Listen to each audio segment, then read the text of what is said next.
Naalala niyo pa ba si Jolina Magdangal? Yung may makukulay na buhok, butterfly clips, at palaging nakasmile kahit sa pinakamasakit na eksena? Siya ang dahilan kung bakit naging normal magsuot ng rainbow-colored outfits sa school at bakit biglang nagka-platinum ang OPM noong siyamnapu. Pero heto ang mas nakakagulat, alam niyo ba kung gaano na siya kayaman ngayon? Akala ng iba na wala na siya sa limelight. Pero sa totoo lang, mas steady at successful pa si Jolina sa career at buhay niya kaysa sa maraming artista ngayon. Kaya sa video na to, babalikan natin ang makulay na journey ng pop culture queen mula sa kanyang humble beginnings hanggang sa pagiging isa sa pinakamatatag na celebrity moms ngayon.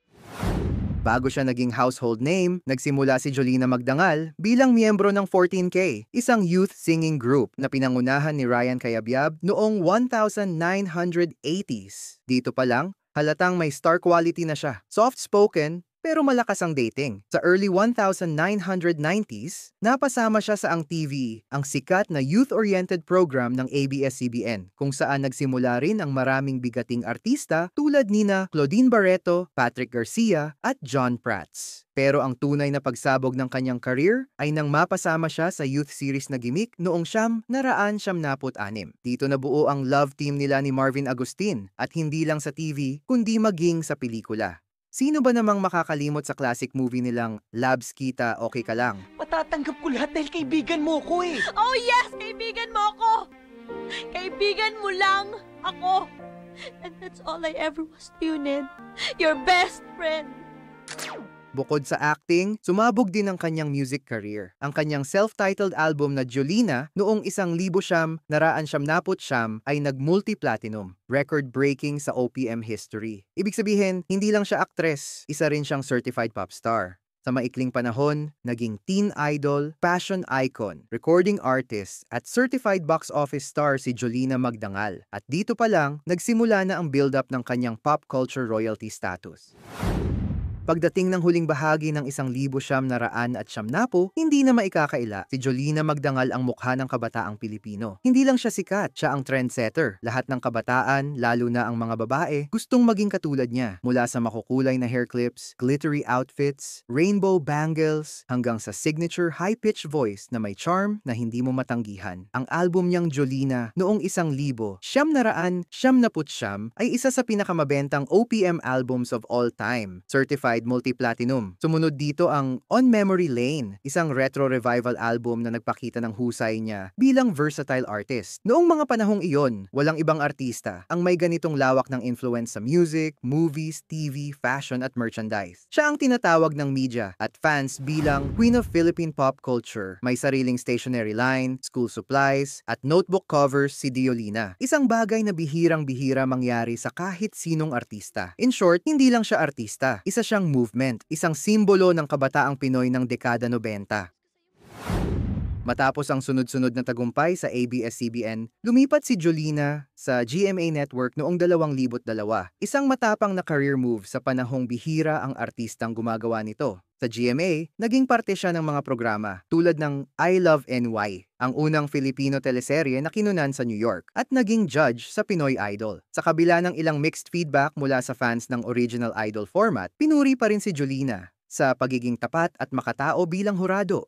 Bukod sa acting at judging, naging regular host din siya sa mga lifestyle and musical shows ng GMA. Pero kahit lumipat siya ng network, hindi kailanman nawala ang interes ng publiko sa kanya. Noong 2014, bumalik si Jolina sa ABS-CBN at muling tinanggap ng buong puso ng kapamilya fans. Mula noon, naging isa siya sa pangunahing host ng Magandang Buhay, isang morning talk show na tumatak sa mga nanay, tita at millennials na lumaki sa kanya. Sa programang ito, pinakita ni Jolina ang mas matured, calm at nurturing side niya at mas lalong minahal ng bagong henerasyon.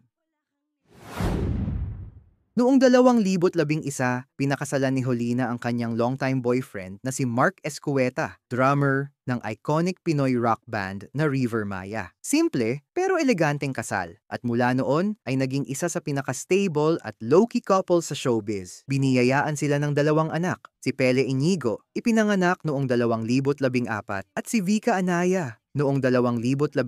Kahit busy bilang TV host at celebrity, consistent si Jolina sa pagiging hands-on mom. Makikita ito sa mga posts niya sa Instagram kung saan ibinabahagi niya ang parenting journey at bonding moments ng kanilang pamilya. Hindi rin siya nahihiyang magpakita ng tunay na buhay. Kahit may gulo, kalat, o pagod, ipinapakita niya na ang pagiging ina ay isang adventure. Dahil dito, mas lalong tumaas ang respeto at pagmamahal sa kanya ng mga fans, lalo na ng mga nanay at working moms. Kaya nga siya, tunay na relatable queen. Sa dami ng tao niya sa showbiz, hindi lang kasikatan ang naipon ni Jolina, kundi yaman din. At ang nakakatuwa, ginamit niya ito sa matalinong paraan. Una, si Jolina ay isa sa pinaka-consistent sa endorsements. Sa ngayon, 2025, active pa rin siya sa pag-iendorso ng mga produkto mula sa baby brands, skincare, kitchenware, at online shopping platforms. Dahil dito, tuloy-tuloy ang kita niya kahit hindi araw-araw nasa TV. Pangalawa, may mga small businesses sila ng asawang si Mark Escueta. Isa na rito ang online selling ng pre-loved items na personal nilang minamanage, from vintage clothes to collectible toys. Bukod dito, involved rin si Jolina sa event hosting at private functions, lalo na sa mga mommy-centered brands. Pangatlo, real estate. May bahay sila sa lungsod Quezon na ayon sa mga ulat ay modern-themed at may sariling studio area. Isa ring viral topic online ang magandang kitchen ni Jolina na madalas ipakita sa magandang buhay.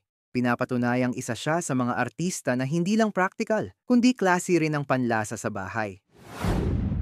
Ngayong 2025, tinatayang nasa 75 milyong piso hanggang 100 milyong piso ang net worth ni Jolina Magdangal ayon sa mga konserbatibong public estimates. Galing ito sa kanyang long-standing career sa TV, pelikula, recording, endorsements, hosting gigs, at small businesses kasama ng asawa niyang si Mark Escueta. Pero ang mas kahanga-hanga, consistent ang career niya sa loob ng mahigit 3 dekada. Lumipat man siya mula ABS-CBN patungong GMA at bumalik muli, hindi nawala ang suporta ng fans at respeto ng industriya. Kahit walang kontrobersya o viral drama, nananatili siyang visible at relevant dahil sa kanyang authentic personality, professionalism, at magandang track record. Sa showbiz kung saan madalas nabubura ang pangalan kapag wala na sa spotlight, hindi kailanman nawala si Jolina. Isa siya sa rare few na kayang balansehin ng fame at privacy, trabaho at pamilya, simplicity at influence. Kaya naman, hindi lang siya former teen idol. Hindi lang siya magaling kumanta o umarte. Siya ang patunay na pwedeng magtagumpay sa showbiz nang hindi kailangang isakripisyo ang values mo. At yan ang dahilan kung bakit hanggang ngayon, siya pa rin ang reyna.